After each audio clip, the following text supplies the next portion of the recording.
Oi gente, tudo bom? Hoje continuando a série A Maquiagem ao Longo da História. Hoje eu vou mostrar pra vocês a maquiagem que era usada na década de 1910 e vou contar pra vocês um pouco da maquiagem usada nos períodos anteriores, que não é muito diferente disso aqui. Então se você quiser saber como é que eu fiz isso aqui, é só pular pro final do vídeo, que agora eu vou contar um pouquinho da história da maquiagem nesses períodos aí. Na Idade Média as mulheres não podiam usar maquiagem porque a igreja proibiu, porque eles associavam a cor vermelha do batom a coisas satânicas. Deixa claro assim que as mulheres da nobreza não podiam usar. As mulheres que usavam batom eram as prostitutas. A moda na época era ter a pele extremamente branca e o cabelo bem loiro. E para descolorir o cabelo nessa época, descolorir, eu já li que elas usavam milhares de coisas em cada lugar.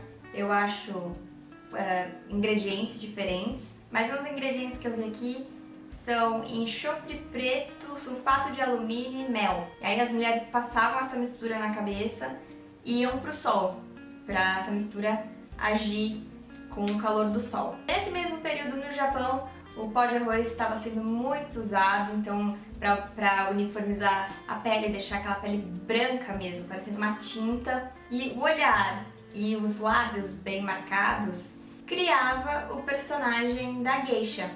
Agora lá no século XVI, no reinado da Rainha Elizabeth I, ela ditava a moda assim, com os lábios bem vermelhos, a pele branca, o cabelo ruivo. Então essa popularização devolveu o batom ao posto da nobreza. E mais ou menos nessa época o batom era feito com cera de abelha e plantas avermelhadas. No século XVIII o batom escorrega de volta para as classes mais baixas e a nobreza passa a olhar com um olhar. No final do século XVIII, a maquiagem era considerada como bruxaria. O parlamento inglês atribuiu às mulheres que usavam maquiagem a mesma pena que era usada para quem praticava bruxaria. O termo desobrigava os homens a permanecerem comprometidos caso eles percebessem que as mulheres estavam usando maquiagem ou perfume para tentar seduzi-los e induzi-los ao casamento. Eu vou ler um trechinho desse termo para vocês. Todas as mulheres que a partir deste ato tirarem vantagem, seduzirem ou atraírem ao matrimônio qualquer súdito de sua majestade por meio de perfumes, pinturas, cosméticos, loções, dentes artificiais, cabelo falso, lã de Espanha, espartilhos de ferro, armações para saias, sapatos altos ou anquilhas, ficam sujeitas à penalidade da lei que agora entra em vigor contra a bruxaria e contravenções semelhantes, e que o casamento, se condenadas, seja anulado. E entra o período vitoriano da Rainha Vitória. Em 1880, a atriz Sarah Bernhardt, sei lá como fala, ela deu um pontapé assim pro batom voltar a se popularizar e voltar para as classes mais altas. Ela foi a primeira celebridade a usar batom em público, assim. Foi um choque, mas isso levou com que as outras mulheres quisessem usar também. E naquela época os batons não vinham nos tubinhos cilíndricos que a gente usa. Eles vinham embrulhadinhos num papel. Geralmente era papel de seda. Em 1884, a empresa francesa Guerlain, tá aí hoje, a gente usa. A gente não, porque não tem dinheiro pra comprar. A Guerlain começou a produzir o batom mais comercial, assim, não era uma coisa tão feitinha, de misturinhas, que podia ser feita em casa e tal. Eles eram compostos de gordura de veado, óleo de mamona, cera de abelha, e aí eles eram embrulhadinhos no papel de seda. E a maquiagem que as mulheres desse período vitoriano usavam era pra parecer que não estavam usando. Que é aquela coisa, elas tinham medo, quem usavam eram as prostitutas e as atrizes, então elas tinham medo de serem confundidas.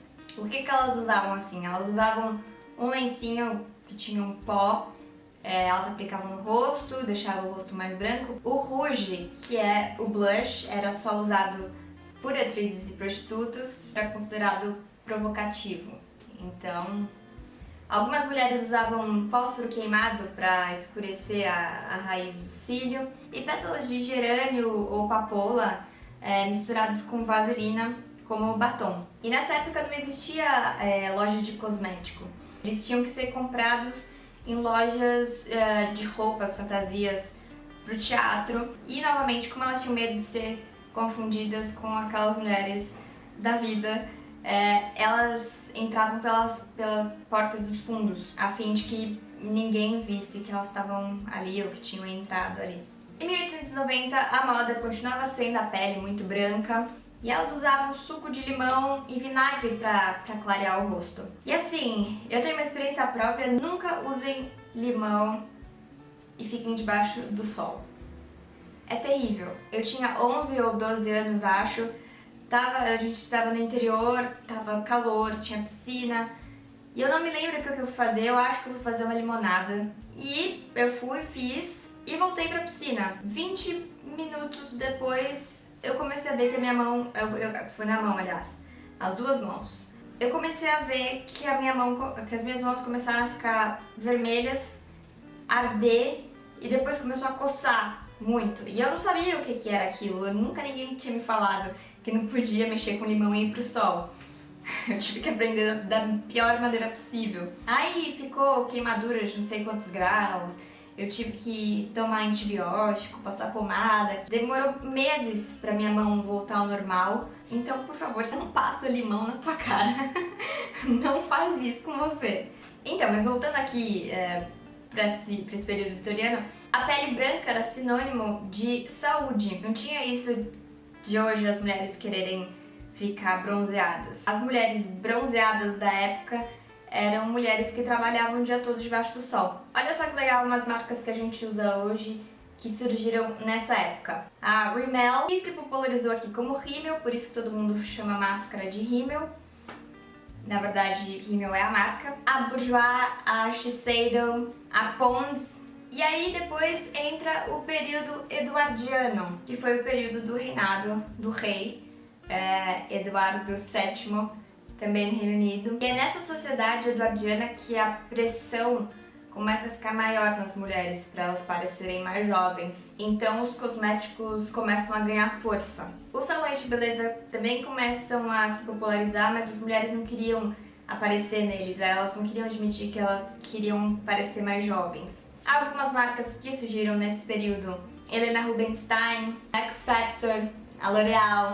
E assim, a chave para um look eduardiano, vamos dizer assim, a base, elas usavam um creme hidratante, um pó, um pouquinho de rouge, bem pouquinho, quase imperceptível, e passavam um pó de novo. Esse pó, como eu falei antes, vinha num paninho ou num papelzinho que elas aplicavam. Nos olhos, os tons eram puxados pro cinza, pro marrom, como eu fiz aqui, um verde limão bem clarinho, e essas cores eram feitas uma pastinha e eram aplicadas levemente nos olhos. E na boca, elas não podiam mostrar que estavam usando batom, era feio mostrar a boca desenhadinha, era uma coisinha bem de leve para dar aquele efeito de que você mordeu o lábio e ficou meio vermelhinho, era desse jeito. E aí a gente chega aqui na década de 1910, que é o tutorial de hoje. Então aí esse período foi marcado pela Primeira Guerra Mundial, que foi aí a grande responsável pela mudança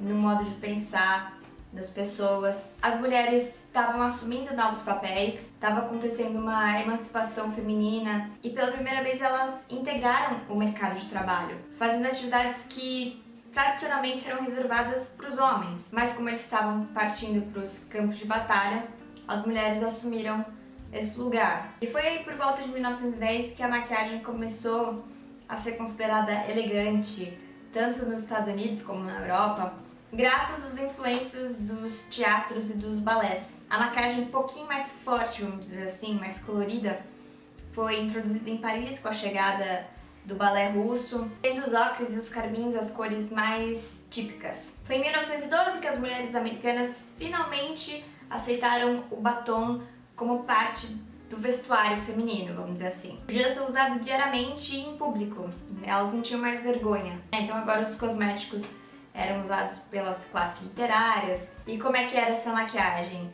Era um lápis para passar perto dos cílios superiores, para dar uma alongada no olhar. Elas usavam uma espécie de curvex para curvar os cílios. As sobrancelhas eram mais escuras, elas usavam goma arábica, tinta indiana e água de rosas para fazer uma misturinha para deixar a sobrancelha um pouquinho mais escura. E o Max Factor, que é considerado o pai da maquiagem moderna, era um russo que foi morar em Los Angeles e se tornou o querido assim das celebridades, o maquiador preferido. Mas ele não só fazia maquiagem, ele criava maquiagem, ele mexia muito com peruca também. Ele abriu uma loja em 1914 que era destinada aos atores, mas as mulheres comuns começaram a procurar essa loja também. Elas queriam saber o que ele estava inventando. O avanço aí tecnológico no campo dos cosméticos trouxe muita mudança. Apareceram as primeiras máscaras faciais que tinham petróleo na composição. Em 1914, o Max Factor criou o pancake. A Vogue, ela fotografou e deu destaque para as mulheres turcas usando rena para delinear os olhos, e a indústria do cinema ficou muito interessada. Então lançou uma moda vamp, em abreviação vampiro. Era uma técnica que deixava os olhos bem carregados, escuros, maiores. Nessa época os pós começaram a ter cores mais parecidas com o tom de pele, não era mais aquela coisa branca. E em 1915 o primeiro batom comercializado nesses cilindros metálicos que a gente conhece foi inventada pelo Maurice Levy e se popularizou muito rápido. Então, a evolução mesmo da maquiagem começou a partir dessa década. Foi quando a maquiagem ganhou força. E uma outra curiosidade bem legal também é que a primeira máscara para cílios foi inventada pelo Tom Lyle Williams e ele deu o nome para essa máscara de Mabel, em homenagem à sua irmã. E essa máscara é conhecida nos dias de hoje como Maybelline. Maybelline. Pronto, agora chega de falar. Se você quiser continuar assistindo, agora eu vou fazer esse tutorial aqui da década de 1910. Ó, vou aplicar um lápis, daqui é da Smashbox. Vou passar rente aos cílios superiores, bem pouquinho. Como se os cílios fossem um pouquinho mais grossos. É o tutorial mais fácil que eu já fiz. Tem que ser tudo muito natural, muito leve. E eu vou esfumar esse lápis com o dedo mesmo.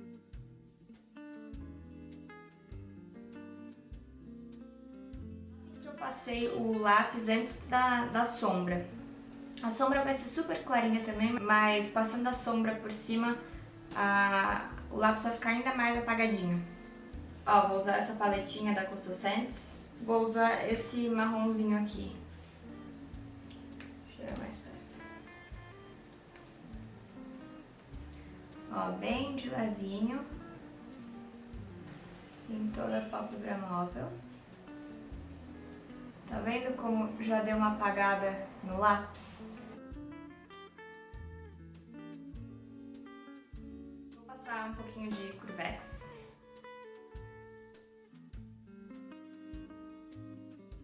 Máscara agora. Vou usar a máscara da Maybelline.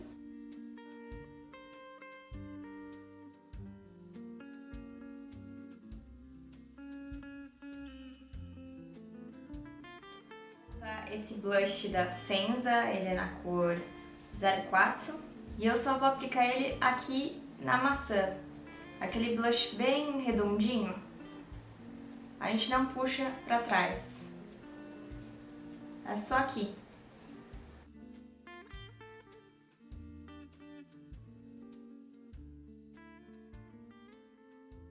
Cores. Esse aqui é o Play Peach da Maybelline, ele é Play Peach 807, acho que é essa a cor dele. E vou usar o Natura Aquarela Vermelho 45. Vou passar primeiro o da Maybelline e depois o da Natura.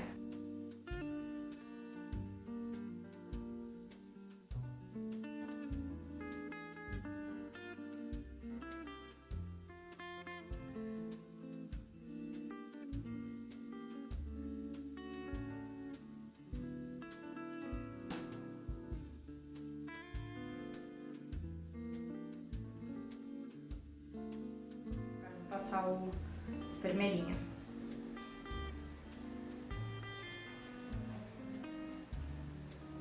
É pra ficar aquele vermelhinho rosado, sabe? Não aquele vermelho sangue, nem aquele vermelho muito fechado.